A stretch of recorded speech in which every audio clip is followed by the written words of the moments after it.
देवियों और देवताओं, भारतीय परंपरा धर्म प्रधान परंपरा है। वैसे धर्म मानव के साथ है, सब जगह है, लेकिन भारत की एक बहुत बड़ी विशेषता है। दुनिया का सबसे पुराना ग्रंथ ऋग्वेद भारत में बना है। उसके बाद सामवेद, अथर्ववेद, यजुर्वेद। सामवेद अपने में तो कोई वेद नहीं है, ऋग्वेद के ही सारे मंत्र हैं। सामवेद में अपना मंत्र कुल 75 है, बाकी सब के सब ऋग्वेद के मंत्र हैं। लेकिन अथर्व और यजुर ये स्वतंत्र है। पुरानी बाइबल के भी पहले वेद बने हैं और वेदों के जो उदात्त विचार हैं अद्भुत हैं। उसके बाद उपनिषदों का ज्ञान निराला जब उदय हुआ, तब भी वैसा ज्ञान पूरी दुनिया में कहीं नहीं था। हमारे ऋषिगण इतने उदार थे कि वो सबको समेट लेना चाहते। किणंतम विश्व आर्यम, उन्होंने कहा विश्व को आर्य बनाओ, लेकिन वो ऐसा नहीं बनाते थे जैसे तुर्कों ने बनाया। प्रेम से, सद्भाव से विचार कहते थे। धर्म परिवर्तन जिसे कहते वो नहीं करते थे। धर्म परिवर्तन तो झूठ है, संप्रदाय परिवर्तन होता है। कोई राम कहता था रहीम कहने लगा, रहीम कहता था राम कहने लगा, ये सांप्रदायिक परिवर्तन हुआ। धर्म का परिवर्तन का तो अधर्म हो जाता है, फिर धर्म छोड़ दो तो अधर्म। लेकिन संप्रदाय के परिवर्तन को लोग धर्म परिवर्तन कहते हैं, जो गलत शैली है। तो उस ढंग का ऋषि लोग नहीं करते थे। वो विचार कहते थे, पवित्र रहनी और ज्ञान से वे अपना प्रचार करते थे। और उनमें ऊंच नीच और छुआछूत की बात नहीं थी। चारों वेदों में ये कहीं नहीं लिखा है कि कोई आदमी अछूत होता है। पंच एमिरे जनाः वो कहते हैं, पंच जनाः एमिरे, एमिरे नाम हवन करना। पंच जन का अर्थ है ब्राह्मण, क्षत्रिय, वैश्य, शूद्र, निषाद।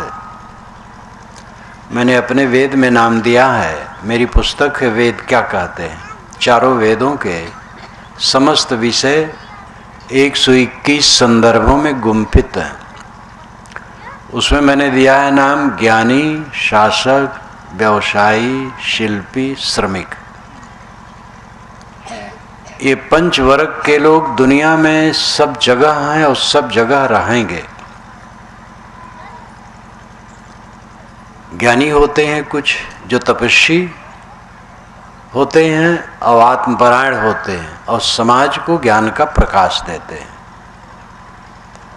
और दूसरे शासक होते हैं जो समाज की व्यवस्था, देश की व्यवस्था करते हैं। तीसरे व्यवसायी होते हैं। चौथे शिल्पी होते हैं, कारीगर विविध ढंग के। और पांचवें श्रमिक होते हैं। ये 5 वर्ग के लोग सब समय में रहे। और इन 5 वर्गों में कोई अछूत होता है ये वेदों में कहीं नहीं, कहीं लिखा ही नहीं है कि कोई अछूत होता है। ऋग्वेद का 7वां मंडल वशिष्ठ और वासिष्ठों का है। वशिष्ठ ऋषि, वासिष्ठ का मतलब उनके पुत्र, परंपरा या शिष्य। और तीसरा मंडल विश्वामित्र और वैश्वामित्रों का है। विश्वामित्र ऋषि और वैश्वामित्र का मतलब विश्वामित्र के शिष्य या संतान। वशिष्ठ के विषय में आता है उतास मैत्रा वरुणो वशिष्ठोर वस्या। वशिष्ठ उर्वशी अप्सरा से पैदा हुए और मित्र वरुण द्वारा, ये ऋग्वेद का मंत्र है। वाल्मीकि रामायण में श्री राम ने लक्ष्मण को बताया है कि भैया गुरुदेव उर्वशी अप्सरा से पैदा हुए हैं, लेकिन वो वशिष्ठ वेद में महत्वपूर्ण हैं और आगे चल करके सूर्यवंशियों के गुरु हैं। कितना उदात्त विचार है। जैसे इस युग में, मध्य युग में मीरा, रविदास को गुरु चुना मीरा ने। राजस्थान में मेरे कार्यक्रम होते हैं, मीरा जी के क्षेत्र में भी होते हैं। मीरा दीवानी हो गई। मीरा महान संत, क्षत्रिय परिवार की थी, क्षत्रिय लोग चिढ़ गए। एक छत्राणी का गुरु चमार, क्योंकि बुद्धि वैसी है, उनका दोष नहीं, वैसे बताया गया है हजारों वर्षों से। इधर करीब करीब 3000 वर्षों से ऐसा कुछ बताया गया है कि वर्ग भेद, वर्ण भेद को लेकर के बड़ी घृणा की भावना कही गई है। जितनी स्मृतियां हैं पुस्तकों, धर्म पुस्तकें, स्मृतियों में घृणित बातें कही गई, वेदों में नहीं।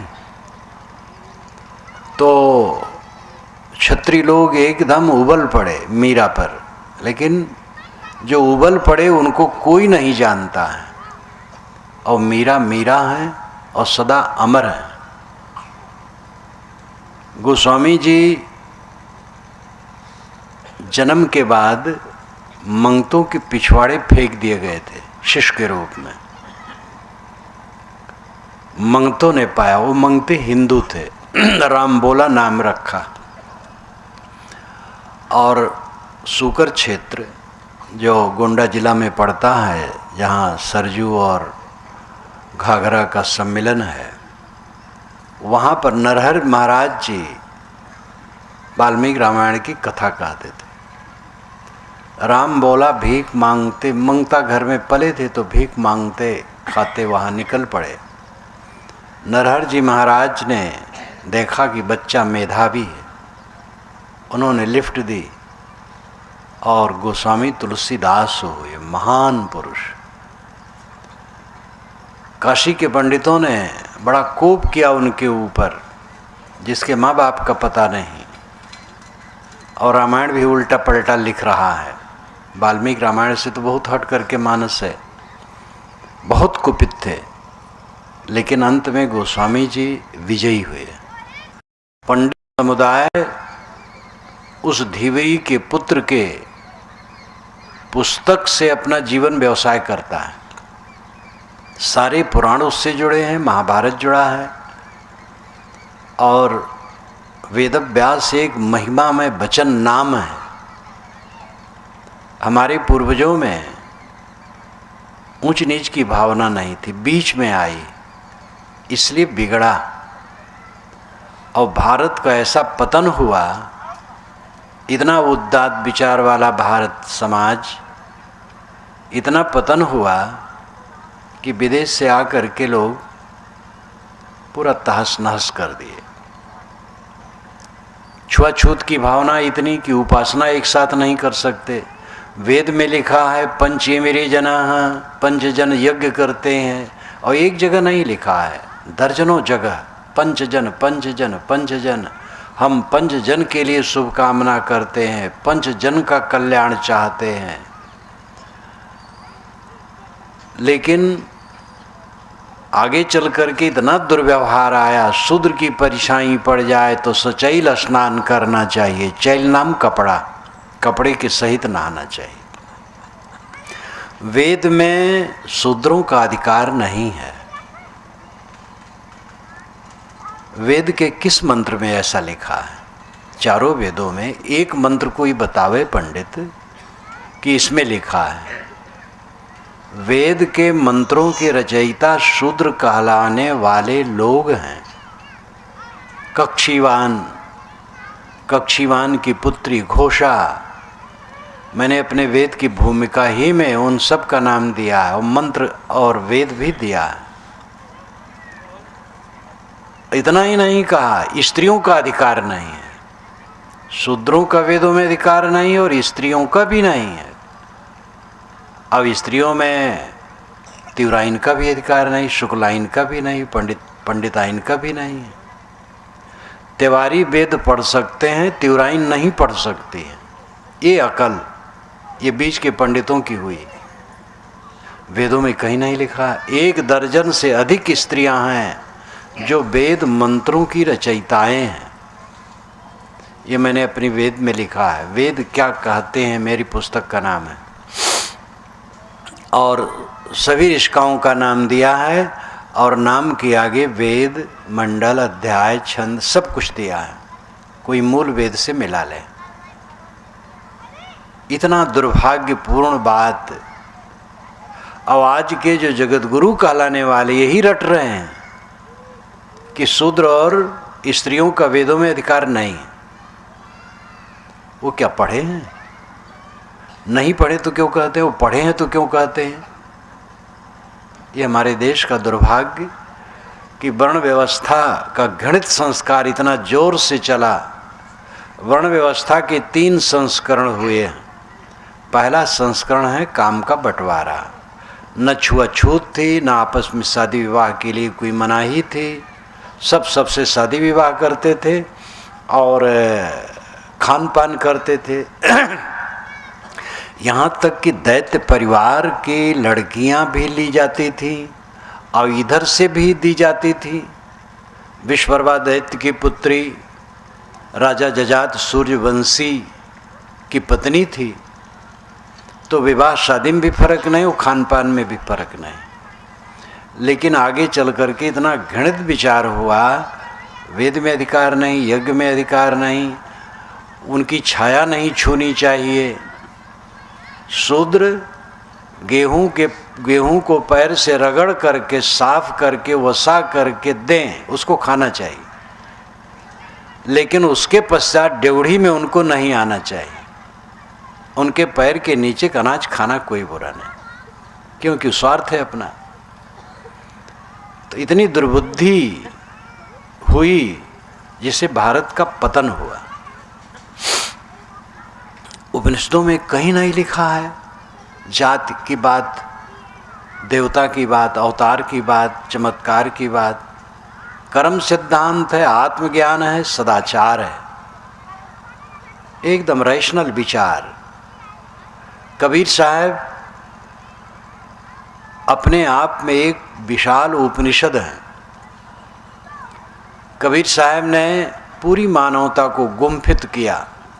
काशी में वे रहे और नर होकर के उन्होंने कहा, जो तू ब्राह्मण ब्राह्मणी को जाया और राधे काहन आया, और जो तू तुरुक तुरुक निक जाए पेटे काहन सुनत कराया। एके तो हाड़ मल मूत्रा, एक रुद्री अगूदा, एक बुंद से सृष्टि रची है, को ब्राह्मण को शूद्रा। रजोगुण ब्रह्मा, तमोगुण शंकर, सतोगुणी हरि होई, कहाँ कबीर राम रम रहिए हिंदू तुर्क न कोई। एक लपेट में वो कहते न कोई हिंदू है, न मुसलमान है, न ब्राह्मण है, न शूद्र है, सब एक बूंद से रचे गए हैं। फर्क क्या है? विविध लोगों के रक्त निकाल करके डॉक्टर के पास भेजा जाए तो डॉक्टर बता नहीं सकता है कि ये ब्राह्मण का खून है कि शूद्र का, हिंदू का है कि मुसलमान का, तिवारी का है कि पाड़े का। मानो तो एक है। और ये उदात्त विचार हमारे ऋषियों का पूर्व जमाने में था। मनुर्भव जनया दिव्यम जन्म, ये ऋग्वेद का मंत्र है। मनुष्य बनो, दिव्य जन समाज पैदा करो। वेदों में कहीं तिवारी पाड़े सुकुल चौबे नहीं है। ब्राह्मण जो ब्रह्मज्ञानी उसको ब्राह्मण कहा गया। ब्रह्म का अर्थ हुआ बृहत्वाद ब्रह्म, जो बढ़े या बड़ा हो ब्रह्म। आग जलाओ बढ़ती हो, इसलिए आग ब्रह्म है। अब आग में जिन मंत्रों द्वारा हवन किया जाए वो वेद के मंत्र को भी ब्रह्म कहा गया। और इनका जो हवन करे वो ब्राह्मण है। और पंच इंद्रिय जना, पंचजन यज्ञ करते हैं, सभी लोग यज्ञ करते हैं। यज्ञ करते हैं ब्राह्मण हैं, और काम करते हैं और हैं। जैसे एक ही आदमी कपड़ा सिल लेता है, हल चला लेता है, पढ़ाता है, तो पढ़ाता है पाठक भी है, कपड़ा सिल लेता है दर्जी भी है, हल चलाता है किसान भी है। ये सब उदारता थी, कहीं छुआछूत नहीं, कहीं ऊंच नीच की भावना नहीं। इसलिए संगठित होकर के समाज बहुत फला फूला पूरा काल में, और विश्व में सरताज हुआ। जब से इसमें अहंकार बढ़ा कुछ लोगों में, दूसरों को दबाने की चेष्टा हुई, और अपना दुर्भाग्य, हम 10 भाई हैं और 3 भाई संगठित होकर के 7 को दबाएं तो अपना घर भी नष्ट होगा। ऐसे विनाश हुआ। मुट्ठी भर लोग समाज को रगड़ करके नीचा बताए कि तुम लोग नीचा हो, और मन में जमाया गया कि तुम जन्म से नीच हो। तलवार से किसी का गला काट देना पाप है, और किसी के मन में ये बैठा देना कि तुम जन्म से नीच हो, महापाप है। और ये पाप किया गया। इस पाप को समझना चाहिए, इस पाप का त्याग होना चाहिए, और ये भारतीय समाज ऊपर उठना चाहिए। पूरी मानवता को लो। कबीर साहब तो ये भी नहीं कहते केवल हिंदू को लो, मानव को लो, पूरा मानव। हिंदू मुसलमान का फर्क 10, 20, 30 वर्षों से ज़्यादा कर दिया गया है राजनीतिक लाभ के लिए, और उससे हमारे देश का नुकसान हो रहा है। भारत आज़ाद होने पर कुछ तो जरूर मार काट हुआ था, फिर शांत हो गया था और एकता बढ़ रही थी। खान पान, विवाह, शादी भी, अंतर्जातीय शादी भी, मुसलमान की लड़की लड़के हिंदू में, हिंदू के उनमें होने लगे थे। अब भी हो रहे हैं कुछ। परंतु ये जब से अनेक रथ चले, राम रथ, सीता रथ, जानकी रथ, खड़ाऊं रथ, कई रथ, ये रथ के चक्के के नीचे हिंदू मुस्लिम एकता रगड़ गई। और राजनीतिक लाभ के लिए किए। राजनीतिक लाभ क्या हो, उनकी हानि भी हुई और हानि होनी है। किसी भी महापुरुष का आदर आप करें, राम का, कृष्ण का, कबीर का, बुद्ध का, मोहम्मद का, ईसा का आदर करें, पूज्य माने, लेकिन उनको राजनीतिक लाभ के लिए हथकंडा न बनावें, नहीं तो बहुत नुकसान होगा और उनका चेहरा भी खराब होगा। जय श्री राम आज से 30-40 वर्ष पूर्व कोई कहता था तो भक्ति की सुगंधी आती थी। अब जय श्री राम कोई कहता है तो यह तो व्यंग लगता है, और या तो डर होता कहीं बलबा न हो जाए। राम, इसीलिए अयोध्या के साधुओं ने इनको बहुत धिक्कारा और खदेड़ा, और वहाँ ये हल्ला नहीं कर पा रहे हैं। ये कितना दुर्भाग्य है। चाहे मुसलमान हो चाहे हिंदू, वे अगर धर्म को इसके लिए भुनाते हैं तो देश का नुकसान करते हैं। देश एकजुट होगा पूरे देश को लेकर। भारत माता एक युवती 30 वर्ष की चित्र में उड़ही जाती है, तिरंगा झंडा दे दिया जाता है, वंदे मातरम लिख दिया जाता है। भारत माता, अगर उसी कोई पूजा करे और कहे हम भारत के भक्त हैं तो भोला है। कश्मीर से कन्याकुमारी, पंजाब से बंगाल तक भारत है, और यहाँ के जितने प्राणी हैं इनके प्रति हमदर्दी रखना, ये भारत माता की पूजा है। तो अब इसमें कौन है, हिंदू हैं कि मुसलमान हैं कि पारसी हैं कि ब्राह्मण हैं कि शूद्र हैं, यहाँ तक कि जानवर भी, उनकी भी रक्षा करनी है। तो पूरे भारत देश का मंगल सोचना है। देश की दृष्टि से, मानवता की दृष्टि से तो सभी प्राणी सब जगह पूरे विश्व का कल्याण करने की इच्छा होनी चाहिए। कबीर साहब के मन में यही छटपटाहट थी, और वह विचार फैलता गया, प्रभाव उसका बढ़ा, और बढ़ते बढ़ते आज तक बहुत परिवर्तन हुआ। उसमें सहायक विज्ञान हुआ, अर्थशास्त्र हुआ, और कबीर साहब जो आज से 500-600 वर्ष पूर्व चाहते थे कि मानव मात्र का अधिकार सभी दिशाओं में हो, और कोई किसी को अछूत न कहे, वो स्वतंत्र भारत में कानून बन गया। आज दिल्ली में या लखनऊ में नहीं, लोकसभा भवन में या विधानसभा भवन में वर्ण व्यवस्था के पक्षधर भले बैठे हो, लेकिन वह मानवतावादी सिद्धांत के अनुसार कानून बनाने के लिए विवश है। ये कबीर विचारों की सच्ची विजय है। ये कबीर विचार नहीं, मानवता के विचार है, सत्ता की मांग है और मंगल इसी में है। आपके घर में जितने सदस्य हैं सब में समता करके घर का विकास होगा। फूट फाट करने से घर का विकास नहीं होगा। जहाँ फूट हुई घर बिगड़ा, देश में फूट होने से घर बिगड़ेगा। इसलिए राजनेता लोग जो राम रहीम मंदिर मस्जिद उठाते हैं और सवर्ण अवर्ण उठाते हैं, बैकवर्ड फॉरवर्ड उठाते हैं, ये भोले हैं, ये समझ नहीं पा रहे हैं कि हम अपने देश का क्या कर रहे हैं। ये नुकसान करने वाले हैं। इसे पहले कहा जाता था कि गोरे फूट डालो राज करो, ये उनकी नीति है। अब ये काले अंग्रेज जो हैं, जिनको हटाया नहीं जा सकता है, ये कर रहे हैं, फूट डालो राज करो। राम रहीम को लो या बैकवर्ड फॉरवर्ड को लो, सवर्ण अवर्ण को लो और इसको भुनाओ, एक वर्ग को प्रभावित करो, उनको बेवकूफ़ बनाओ। तो ये सब बातें बहुत अहितकर हैं। शुद्ध मानवता की आवश्यकता है, पूरे मानव को लेने की आवश्यकता है। राष्ट्रीय भावना तभी सफल होगी जब राष्ट्र में रहने वाले सभी मनुष्यों के प्रति और सभी प्राणियों के प्रति हमदर्दी होगी। स्वर्ग सुख सबको प्रिय है। स्वर्ग सुख प्रेम से प्राप्त होता है।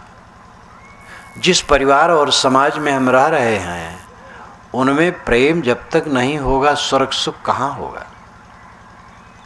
भारतीय परंपरा में नियम है, जब कोई मर जाता है तो पत्र लिखा जाता है, फलाने बाबू का स्वर्गवास हो गया। पर्चा छपता है स्वर्गीय कह करके, कैसे कहे नरकवास हो गया। लेकिन जब आज नरक है तो आगे स्वर्ग कैसे हो जाएगा। एक रस्म है कहने का। स्वर्ग है जीवन में प्रेम की प्रसन्नता। पति पत्नी एक दूसरे को प्रेम से देखें, पिता पुत्र, भाई भाई, पड़ोसी पड़ोसी। कहते हम परमात्मा से प्रेम करते हैं और पड़ोसी से वैर करते हैं। जिसको देखते हैं उससे प्रेम नहीं कर पाते हैं और जिसको नहीं देखते हैं कहते हम प्रेम करते हैं। कौन से परमात्मा से आप प्रेम करते हैं? परमात्मा जो दिखाई दे वो कहाँ है? ये प्राणियों का समूह है। देखो यहाँ परमात्मा बैठा है, विराट स्वरूप, व्यष्टि और समष्टि। ये दार्शनिक भाषा है। एक एक व्यक्ति को व्यष्टि कहते हैं और बहुत से मनुष्यों के समूह को समष्टि कहते हैं। व्यष्टि जीव है और समष्टि परमात्मा है। गाँव वाले भी कहते हैं पंच परमेश्वर। ये विराट स्वरूप परमात्मा यहाँ बैठा है। परमात्मा के दर्शन तो रोज होते हैं, लेकिन हमारी बुद्धि ऐसी है कि जो एक दाना न खा सके उसको हम परमात्मा मानते हैं और जो खाता है उसकी खुराक छीनते हैं। 2-2 घंटे पूजा करने वाले, तुदियम वस्तु गोविंदम कह करके पानी उछालने वाले, भोग लगाते हैं उसका जो एक दाना नहीं खाता है, और जब ऑफिस में बैठते हैं तो बिना घूस के काम नहीं करते, दुकान पर बैठते हैं तो बेईमानी करते हैं, या अपने किसी कार्य क्षेत्र में हैं तो जो खाने पीने वाले लोग हैं उनके दाना को छीनते हैं। ये भगवान की भक्ति है। भगवान को ऐसा मोहरा बनाया गया है। घर का मालिक रात में सोने चलता है तो कहता भगवान अब मैं सोने जा रहा हूँ, तू ही रक्षक है। और घर के पिछवाड़े दीवार के पास सटा हुआ चोर सबरी से दीवार में सेंध लगाने की शुरुआत करता है तो कहता है भगवान दांव लगाना। यहाँ तक कि भगवान और देवता का नाम लेकर के मासूम प्राणियों के गले पर छुरी रेती जाती है। भला कोई देवता या भगवान ऐसा निर्दय हो सकता है? एक सज्जन क्या, साधारण आदमी भी किसी प्राणी को कोई काटता हो तो देख नहीं पाएगा। मुझे पहला अनुभव हुआ जब मैं कलकत्ता पहली बार गया। मेरे भक्त बुलाए, सन 64 की बात होगी या 63 की। तो जगह जगह मंदिरों में घूमने भी गए। काली घाट, काली के मंदिर गए तो अच्छे अच्छे पंडित बैठे थे, आधी धोती पहने आधी धोती कांखा सूती मारे, मोटी मोटी चोटी, चंदन लगाए, जैसे पंडित का वेश होना चाहिए वैसे एक पंक्ति से पंडित बैठे थे। पड़वा बकरा लोग नहला लेते थे, उनके पास ले जाते थे, वो फूल की माला पहना दें, चंदन उसको लगा दें, मंत्र से अभिषिक्त कर दें और उनको दक्षिणा मिल जाए और वो ले जा कर के काटते थे। तो एक पड़वा को स्नान कराए और फूल माला पहनाए, पंडित के पास ले गए, वो चंदन लगाए और मंत्रों से अभिषिक्त किए।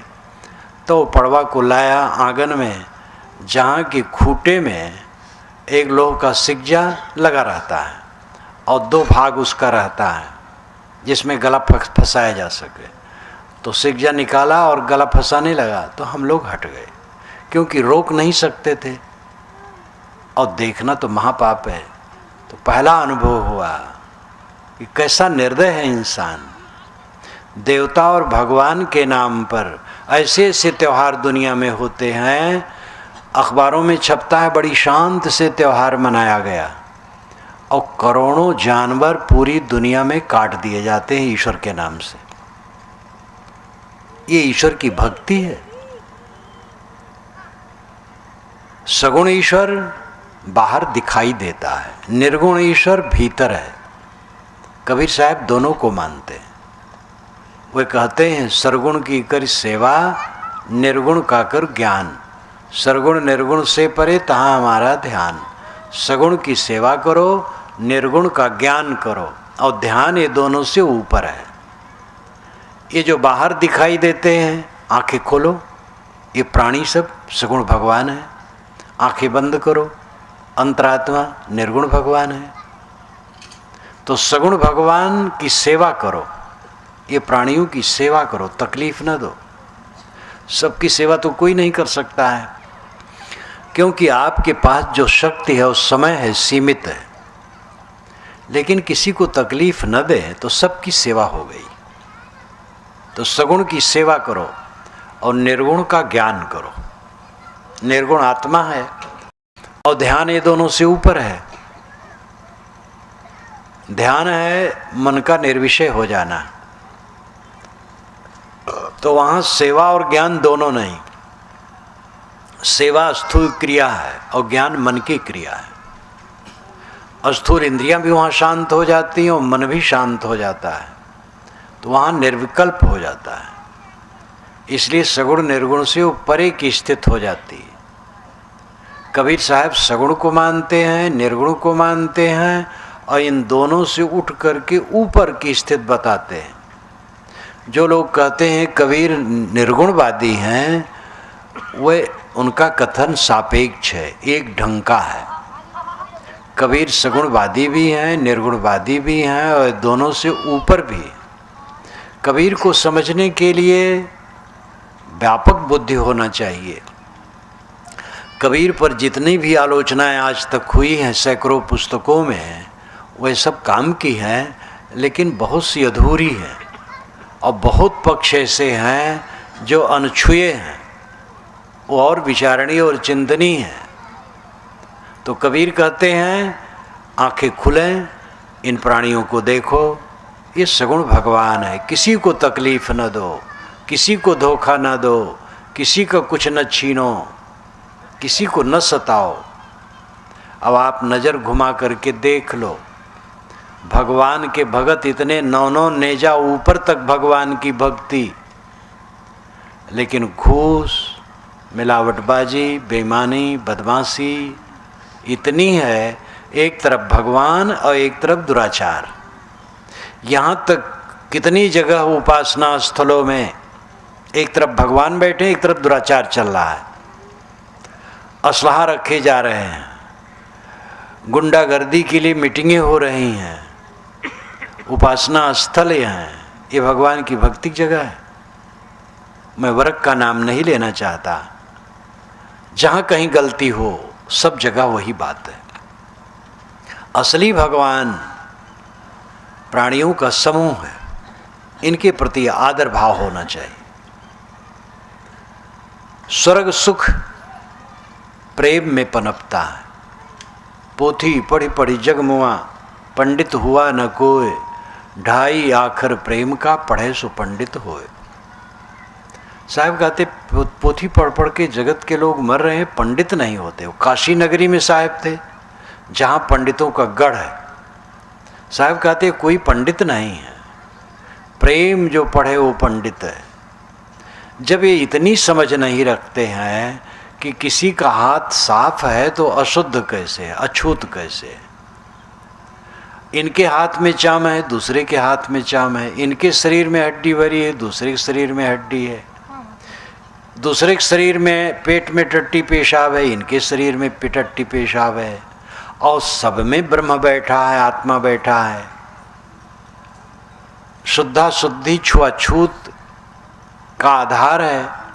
शुद्धि जहाँ तक बन सके शुद्धि रखना ठीक है, अशुद्धि से बचो।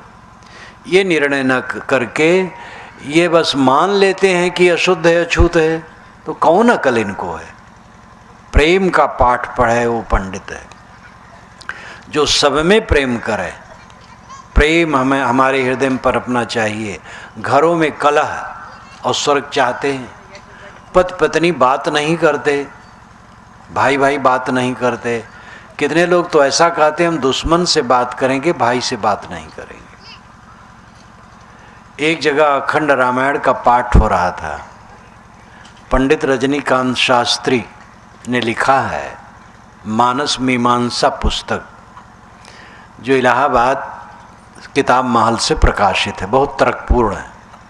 उन्होंने गोस्वामी जी को भी क्षमा नहीं किया है, लेकिन उनकी प्रशंसा भी की है, निर्छीर विवेक किया है।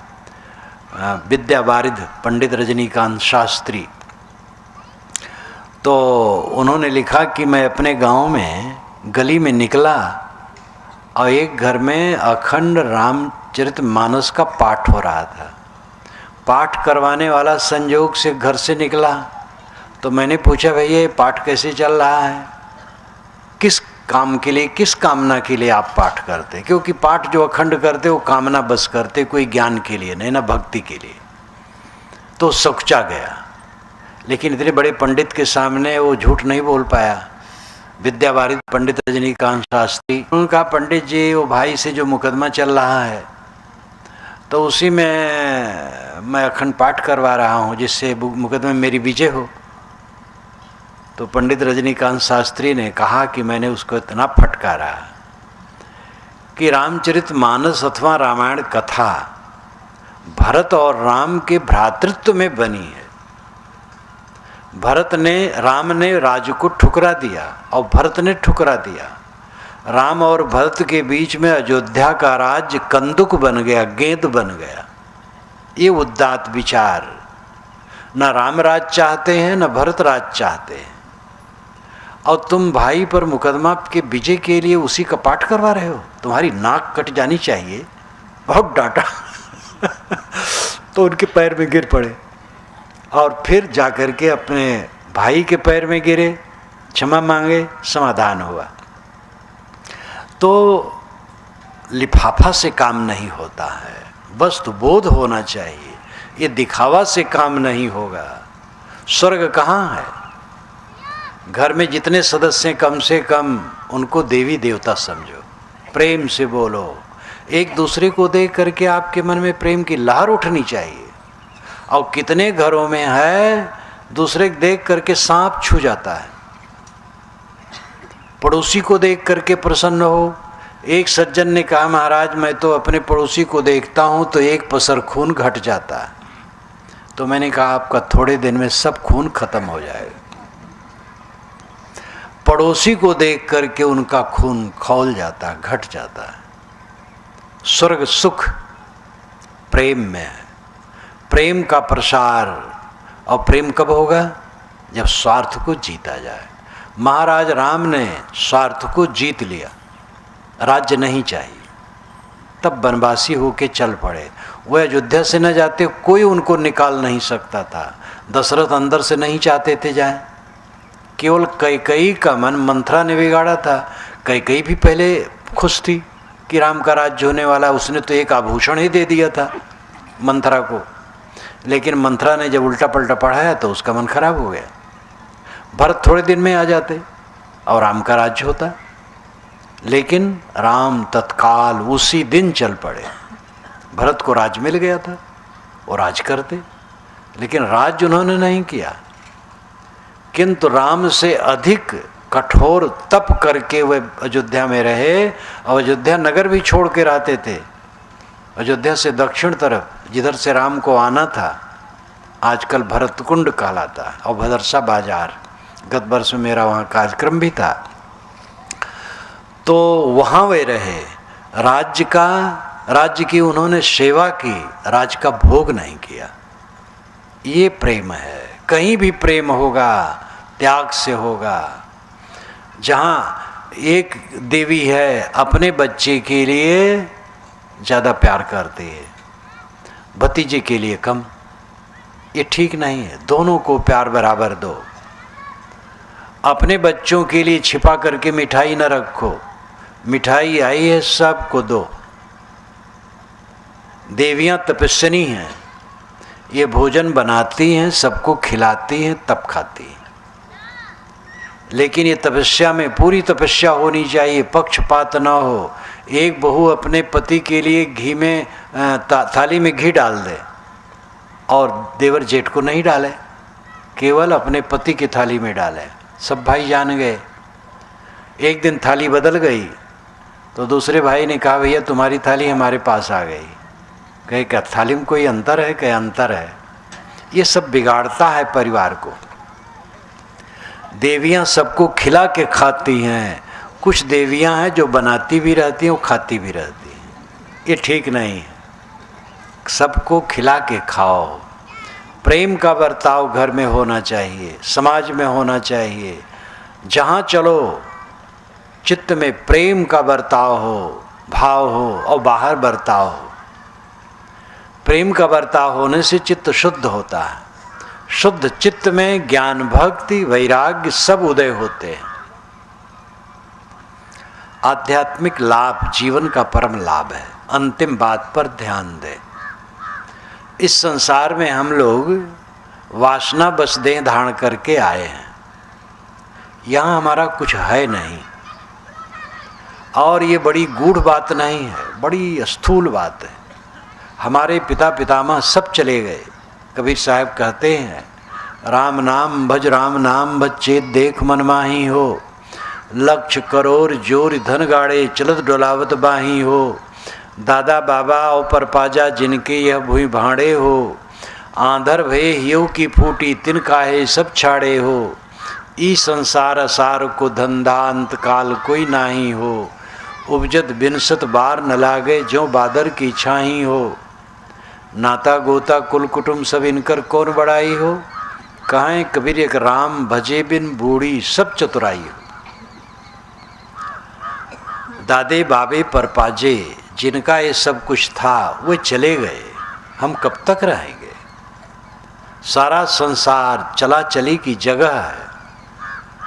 यहाँ आत्म कल्याण का सौदा करने के लिए आए हैं, लेकिन माया में भटक गए, भजन में नहीं लगे। माया क्या है? मन का मोह। भगवान ने माया डाल दी, ये गलत बात है। लिखा भी है, पंडित महात्मा कहते भी हैं कि भगवान की माया सबको भटका रही है, लेकिन ये बिल्कुल गलत है। भगवान कोई खुराफाती है जो माया रखेगा सबको भटकाएगा? कोई कटही कुतिया रखे रहे और सबको कटाता फिरे तो उसको कोई अच्छा नहीं मानेगा। और अगर ऐसे नहीं मानेगा तो थाना पुलिस होगा, फिर पकड़ा जाएगा वो आदमी। ईश्वर अगर कटही कुतिया रखे है माया नाम की और सबको सब पर दौड़ाता रहता है तब तो बहुत खुराफाती है ईश्वर। फिर थोड़ा विचार कीजिए, आप तम्बाकू खाते हैं तो भगवान ने खिलाया है कि आप खाए? कोई शराब पीता है तो भगवान का दोष है कि उसका दोष है? कोई किसी के घर में कूदा, किसी के लड़के को उड़ा ले गया तो भगवान ने ऐसा करवाया है? उसकी दुर्बुद्धि है। भगवान की माया सबको नचा रही है, ये धारणा बिल्कुल 16 आना गलत है। अपनी अपनी माया सबको नचाती है। माया है मन का मोह। परंपरा में, शास्त्रों में कितनी बातें ऐसी लिखी गई हैं जो उचित नहीं है और चल रही हैं। स्वामी शंकराचार्य शास्त्र के बड़े पक्षधर थे, लेकिन उन्होंने भी कहा लोकानुवर्तनम तक्ता तक्ता देहानुवर्तनम शास्त्रानुवर्तनम तक्ता अध्यास अपने मुकुरु स्वाध्यास अपने मुकुरु। लोक का अनुवर्तन न करो, लोक के पीछे न चलो। लोक के पीछे चलती तो मीरा भक्ति न कर पाती, प्रहलाद भक्ति न कर पाते, ध्रुव भक्ति न कर पाते और गोस्वामी जी न कर पाते। अयोध्या के काशी के पंडितों के चक्कर में पड़ते तो लोकानुवर्तनम तक्ता, लोक के पीछे मत चलो। और देहानुवर्तनम तक्ता, देह के अभिमानी मत बनो, देह के भोग में मत लिपटो। शास्त्रानुवर्तनम तक्ता, शास्त्र के पुछलग्गू मत बनो। स्वाध्यास अपने कुरु, स्व में जो अध्यास हो गया है, तुम्हारे मन में जो आसक्ति बन गई है दुनिया की, अपने कुरु हटा दे। तो स्वामी शंकराचार्य शास्त्रों के बड़े पक्षधर हैं, लेकिन वो कहते शास्त्रानुवर्तनम तक्ता, शास्त्र का पक्ष छोड़ो। कबीर साहब तो क्रांतिकारी थे ही, वे सबको मानते हैं, वेद शास्त्र सबका आदर करते हैं, लेकिन विवेक को प्रधान मानते हैं। इसलिए उनकी साखी आप सुने होंगे, साधु ऐसा चाहिए जैसा सूप सुभाए, सार सार को गहरे थोथा दे उड़ाए। साधु सज्जन वो प्रशंसनीय है जो सूप स्वभाव का हो।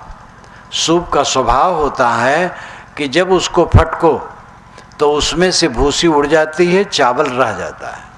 ऐसा स्वभाव वाले बनो। लिखा है, इसके चक्कर में न पड़ो। क्या लिखा है ये सोचो। रोचक लिखा है कि भयानक लिखा है कि यथार्थ लिखा है? रोचक, भयानक, यथार्थ, अतिशयोक्तियाँ। कभी लोग अतिशयोक्ति करते हैं तो उसको मान करके तो बोध ही नहीं होगा। कभी नहीं, आप लोग भी अतिशयोक्ति करते हैं। आप एक गिलास पानी मांगे, लड़का लाया पानी, उसमें घास के 1-2 कण पड़े थे, आपने कहा यार इसमें 1 टोकरी घास डाल दिए हो। 1-2 कण घास का 1 टोकरी घास में कितना फर्क है? ये अतिशयोक्ति है। आपने कहा अपनी पत्नी से रोटी लाओ जल्दी और मुझे बाजार जाना है। आपके हिसाब से 2 मिनट में रोटी आनी चाहिए, 5 मिनट लग गए। आपने कहा 6 महीना तुम रोटी परोसती रह जाओगी, तो अतिशयोक्ति हुई कि नहीं? तो केवल कभी ही अतिशयोक्ति नहीं करते, आप लोग भी करते रहते हैं। अतिशयोक्ति की बात व्यवहार में नहीं आती है, वो तो महिमा परक है। इसलिए विचारक बनो। भगवान की माया आपको नहीं नचाती है, भगवान की माया सबको नचाती है। ऐसे कहने वाले भोले हैं, भटकाने वाले। अति महिमा में वो भगवान की ही बदनामी कर रहे हैं। दूसरी बात, भगवान की इच्छा के बिना तृण नहीं हिलता है। जो कुछ हम करते हैं सब भगवान कराता है। तम्बाकू आप खाते हो, भगवान खिलाता है। सिगरेट पीते, भगवान पिलाता है। घूस लेते हैं तो भगवान घूस लेने के लिए आर्डर देता है। अभी गत वर्ष में बम्बई के ट्रेन में कई जगह विस्फोट हुआ, भगवान ने विस्फोट करवाया है। और मैं कहाँ तक जानता हूँ, आप लोग ज़्यादा जानते हैं, क्योंकि अखबार में पढ़ नहीं पाता हूँ और टीवी देख नहीं पाता हूँ। आप लोग ज़्यादा जानते हैं, आप ही लोगों से सुनता हूँ, वही मैं कहता हूँ। तो दुनिया में जितना सदाचार का काम हो वो तो माना जा सकता है भगवान कराता है, लेकिन जो दुराचार हो रहा है वो कौन करवाता है? वो भी तो भगवान कराता है। जब भगवान की इच्छा के बिना तृण नहीं हिलता है तो ये सारे दुराचार कैसे होते हैं? इसलिए जोश में कही हुई बात उचित नहीं है। ये जोश में कही हुई बात है। एक सज्जन मिलने आए, कहे महाराज आप, उन्होंने कहा कि महाराज आपकी कृपा से फसल अच्छी हुई है, आपकी कृपा से लड़की की शादी कर दी, आपकी कृपा से भैंस भी आई है, महाराज आपकी कृपा से पड़वा मर गया। तो उनसे कहा गया भाई हमारी कृपा से और काम हुआ अच्छा हो, ये पड़वा मरना अच्छा नहीं हुआ। एक वैष्णव संत मिलने आए तो कहे महाराज राम जी की इच्छा से हमारे मंदिर में 3 कमरे खाली थे, आप तो जानते हैं और मैं जानता था कि 3 कमरे खाली हैं उनके, तो राम जी की इच्छा से मैंने किराए पर उठा दिया। राम जी की इच्छा से किराएदार किराया ही नहीं देता है। तो मैंने कहा क्या बुरा करता जब राम जी की इच्छा से नहीं देता है? तो हर बात में उनको कहना था राम जी की इच्छा से। ऐसे तकिया कलाम की बात। एक तकिया कलाम बड़ा रोचक है। एक सज्जन की लड़की की शादी देखने के लिए लड़का वाला आया। ये लड़की वाला तो देख आया था लड़के को, लड़का वाला आया देखने के लिए, तो अपनी लड़की की वो प्रशंसा करने बैठे। वे अपने को समझते थे कि मैं बड़ा स्पष्टवादी हूँ, साफ हूँ, इसलिए वो बारंबार ये कहा करते थे तोहरे मुँह पर, हम कही थे तोहरे मुँह पर। तो तोहरे मुँह पर कहते कहते इतना कहने लगे कि बिला वजह तोहरे मुँह पर कहने लगे।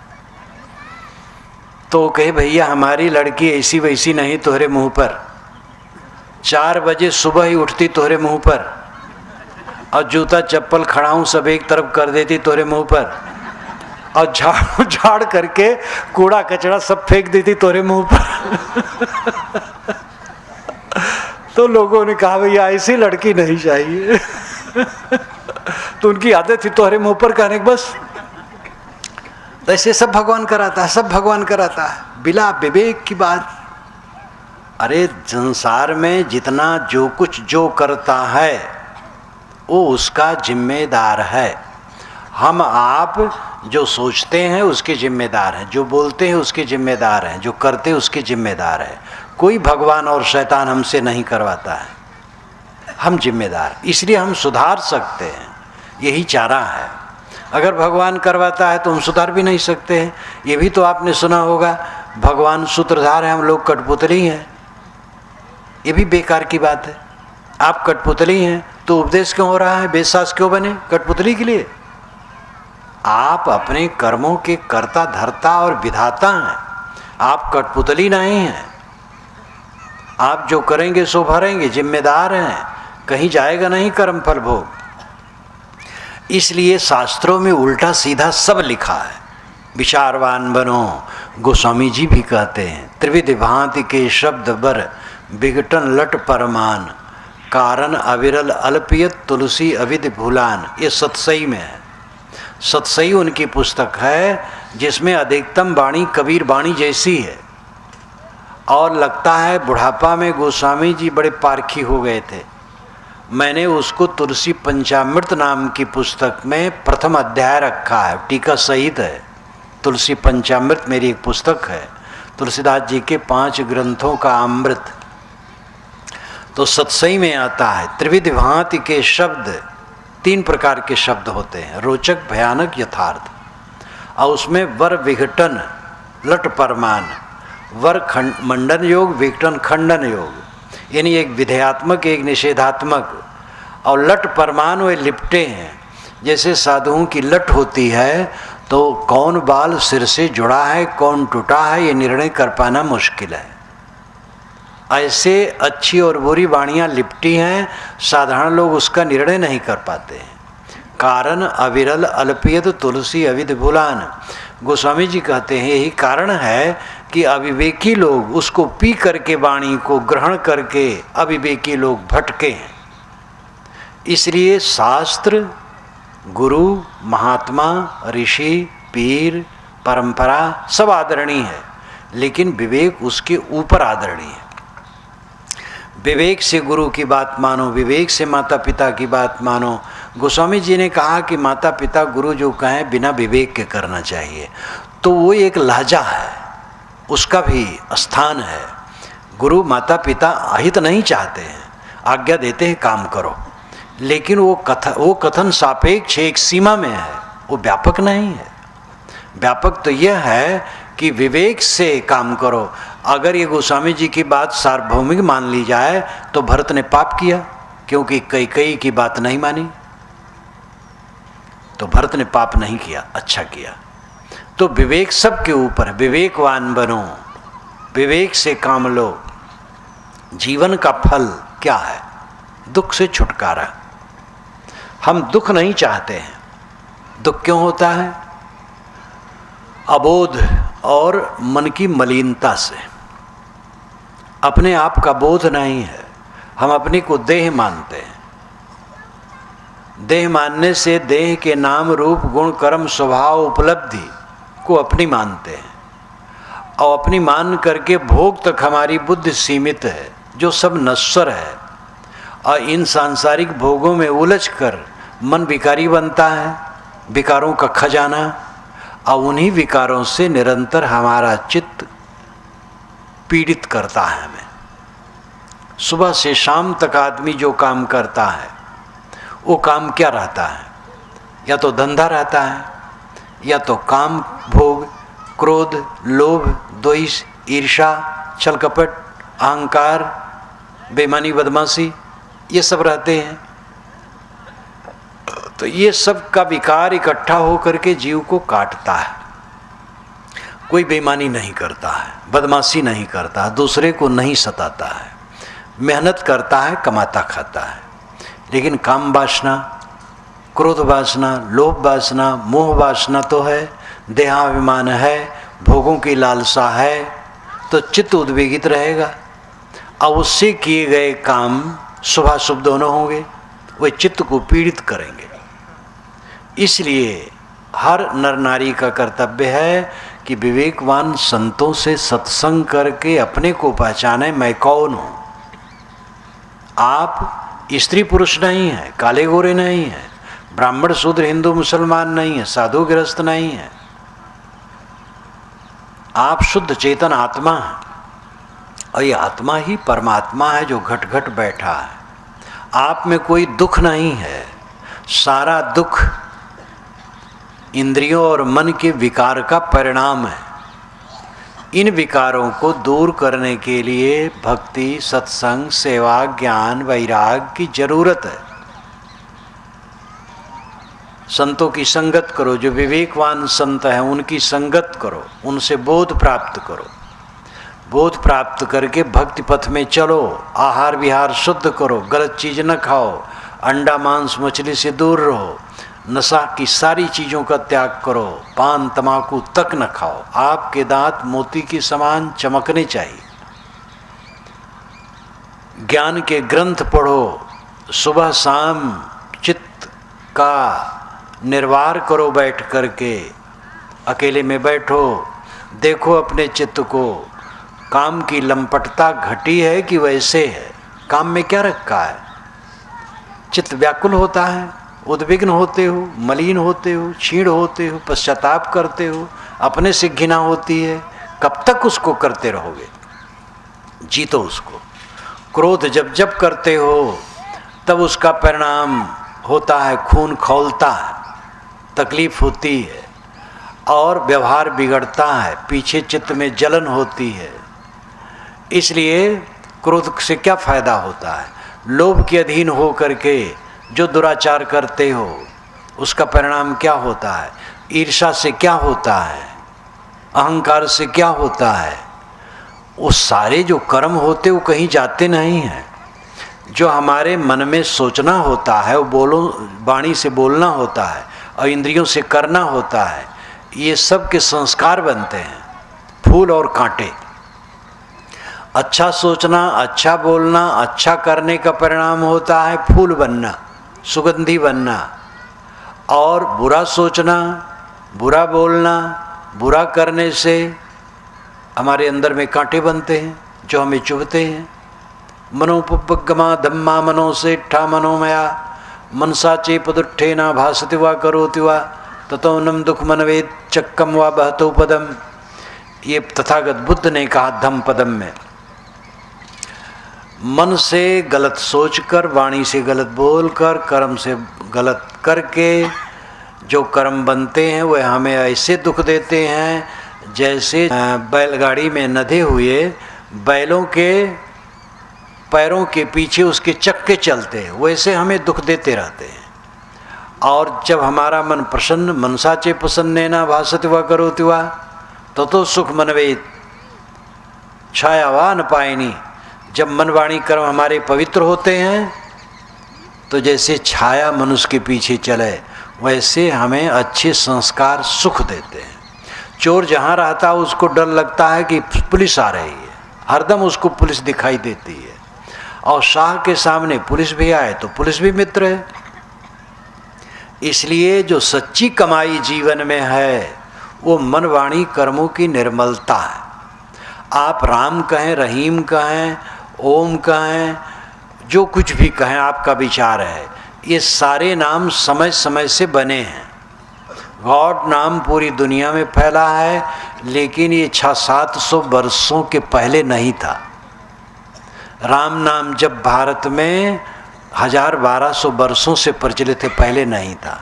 ओम नाम जप था, हरि नाम जप आज से 1500 वर्ष पूर्व से प्रचलित है और पहले नहीं प्रचलित था। तो ये नाम रूप जितने होते हैं वो तो देश काल के अनुसार गढ़े जाते हैं, बदलते हैं, उपासना पद्धतियाँ बदलती हैं। इंद्र की महिमा वेदों में व्याप्त है। आज हिंदू समाज में इंद्र को कोई पूछने वाला नहीं है। और जितनी उपासनाएं हिंदू समाज में आजकल चल रही हैं वो वैदिक नहीं है। राम की उपासना, कृष्ण की उपासना, हनुमान की उपासना, गणेश की उपासना, ये और भी उपासनाएं हैं, ये वैदिक नहीं है। यद्यपि वेद के साथ अन्याय करके सब ने वेद से जोड़ा है, जो कि गलत किया है। यहाँ तक एक ईसाई ने कहा कि आपके वेद में लिखा है ईशावास्यम इदम सर्वम। तो मैंने कहा भाई ईशावास्यम जब लिखा गया है, वेद के मंत्र के बनने के हजारों वर्ष बाद ईसा पैदा हुए हैं। ईशावास्यम इदम सर्वम शुक्ल यजुर्वेद के 40वें अध्याय का पहला मंत्र है। वो ईसा से संबंध उसमें नहीं है। वेद में महावीर शब्द है तो महावीर हनुमान जी के लिए नहीं है। महावीर शब्द सोमरस का घड़ा है। सोमरस यज्ञ वेदी में सोमरस का घड़ा रखा जाता था, उसको महावीर कहा जाता था। रामा कृष्णा नाम की औषध है, वो रामा कृष्णा है, ये रामकृष्ण नहीं है। राधापति वेद में है, लेकिन राधापति ये कृष्ण के लिए नहीं है। राधापति तो भागवत में भी नहीं है। राधा कहते हैं धन को, पति कहते हैं मालिक को। सूर्य राधापति है, क्योंकि सूर्य किरणों से, अपने किरणों से पानी को सोख करके समुद्र के और पृथ्वी के ऊपर ले जाता है, ऊपर से बरसाता है, तब पृथ्वी संपन्न होती है अन्न से, धन से। इसलिए सूर्य राधापति है। ऐसे पौराणिक कबीरपंथी कहते हैं कि वेद में कबीर है। वेद में कबीर नहीं, एक वीर है। आशुषिशानो वृषभो न भीमो घनासि घनस क्षोभ्रश्चर्षणी नाम संक्रंदनो अनमिक एक वीर शतम सेना अजित शाकबिंद्र। तो एक वीर शब्द है, उसमें इंद्र की महिमा है। तो घसीट घसीट करके तो अर्थ लोग करते, गणानाम गणपतिम हवा में है, और वहाँ गणपति का अर्थ गणेश नहीं है, किंतु अश्वमेध में छोड़ा गया, अश्वमेध के उपलक्ष्य में छोड़ा गया अश्व है, उसको गणपति कहा गया है। तो आज कहने का मतलब है हिंदू समाज में जितनी उपासना पद्धतियाँ आजकल हैं ये वैदिक नहीं है। और जो वैदिक उपासना पद्धति है आजकल हिंदू कोई जानता भी नहीं है। जैसे सूर्य, सविता, उषा, दधिक्रा, अश्वनी, ये सब की उपासना, इंद्र, आजकल कोई नहीं करता है। तो उपासना पद्धतियाँ बनती हैं, बदलती हैं, नाम रूप बदलते हैं। असली बात क्या है? आप राम कहते हैं कि ओम कहते हैं कि शिव कहते हैं कि सतनाम कहते हैं कि अल्लाह कहते हैं, इसका महत्व नहीं है। मन कैसा है? मन निर्मल है, वाणी निर्मल है, कर्म निर्मल है, तो आप सफल हैं। जो कुछ कहें या ना कहें, कहने न कहने में बड़ा महत्व नहीं है, महत्व है मनवाणी कर्मों की निर्मलता में। जब मनवाणी कर्म निर्मल होंगे तब अंतःकरण शुद्ध, शुद्ध अंतःकरण में आत्मज्ञान फलित होगा। परमात्म दर्शनम, वहीं परमात्म दर्शन होगा। परमात्म दर्शन का है अर्थ आत्म साक्षात्कार, आत्मस्थित, आत्म संतोष, जिसका फल होता है आदमी सब समय आनंदमय रहता है। सुबह नींद खुली, कोई मन में झटका नहीं, दिन भर आनंद से व्यतीत करता है। बिस्तर पर गया, आनंद से सो जाता है, वो सुख से सोता है, सुख से जागता है, सुख से जीता है और सुख से मरता है। ये जीवन का फल है। और ये तब होगा जब आत्मज्ञान हो, मन वाणी कर्म निर्मल हो। मन वाणी कर्मों को निर्मल करने का काम करना चाहिए। आप लोगों के सामने मैंने कुछ आधार बिंदु रखे अपने आत्म कल्याण या समाज के लिए। पहली बात मैंने कही कि राष्ट्रीय भावना, मानवीय भावना हमारे में आनी चाहिए। संकुचित भावनाएं जो समाज को तोड़ती हैं, देश को तोड़ती हैं, उसको दूर रखना चाहिए। मानवीय एकता के मंत्र को हमें याद करना चाहिए, जो ऋषियों ने कहा, कबीर साहब ने कहा, उपनिषद के ऋषियों ने कहा और उन्होंने जीवन में बर्ताव करके दिखाया। बृहदारण्यक उपनिषद के आखिर में ऋषियों के नामों की सूची है, जिसमें 50 से अधिक ऋषि हैं। उनकी माताओं का पता है, पिताओं का पता नहीं। ये ध्यान दीजिए। मैंने उपनिषद सौरभ में लिखा है। स्वामी शंकराचार्य ने इसका भाष्य क्या करते, उन्होंने लिखा, स्त्री प्राधान्याद गुणवान पुत्रो भवतीत। स्त्री की प्रधानता होने से गुणवान पुत्र पैदा होता है। मातृ सत्ता को वंश था कभी, जबकि विवाह नहीं होता था, स्त्रियां स्वतंत्र थीं, कहीं से गर्भधारण कर लेती थी। उस काल की बात है, तो पुत्र का नाम माता के नाम से जुड़ता था, क्योंकि पिता का पता नहीं होता था। ये मातृ सत्ताक वंश उपनिषद काल में भी लक्षित है। तो इसलिए विचार आचार की प्रधानता पर जोर देना चाहिए, मानवीय एकता पर जोर देना चाहिए, और स्वर्ग सुख प्रेम में होगा, इस पर ध्यान देना चाहिए। पारिवारिक संगठन, सामाजिक संगठन, अंततः आत्म कल्याण, अपने आत्मा के कल्याण के लिए हमें गुरु संतों की शरण में जाना चाहिए, सच्चा बोध प्राप्त करना चाहिए और अपने मन वाणी कर्मों को निर्मल करना चाहिए। मन वाणी कर्मों को निर्मल करें, उसके साथ आपकी जैसी मान्यता हो, जो नाम जपने, जो पूजा करने, कोई रोकता नहीं, कीजिए। लेकिन असली बात पर ध्यान दीजिए। भक्ति सफल है, धर्म सफल है, आपका संप्रदाय सफल है, आपका देवता की उपासना सफल है, जब मनवाणी कर्म निर्मल हो। निर्मल मनवाणी कर्म में ही कल्याण होगा, शांति मिलेगी और सच्चा आनंद आएगा। इन्हीं वचनों के साथ मैं आपको धन्यवाद देते हुए अपनी वाणी को विराम देता हूँ।